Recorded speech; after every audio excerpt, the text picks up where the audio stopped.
ကြောက်ခင်မှမွေးရင်ကောင်းပါပဲဘာလို့လဲဒါဆိုတမိုင်းလေးလာစရာမလိုတော့ဘူးလေ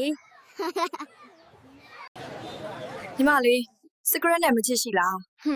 မရှိဘူးဒါပေမဲ့ချင်းစေးခွေတော့ရှိတယ်စမ်းကြည့်မလား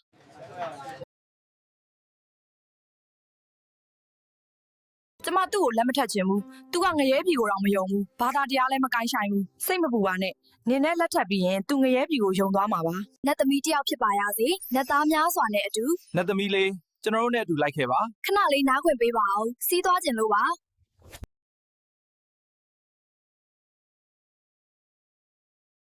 ဘာလုပ်တင်လဲဒီငါးပြားလှန်လိုက်ကြရအောင်ခေါင်းဆိုရင်ဘောလုံးပန်းဆိုရင်ရေကူးအနားပေါ်ကြရင်စားချက်ကြမယ်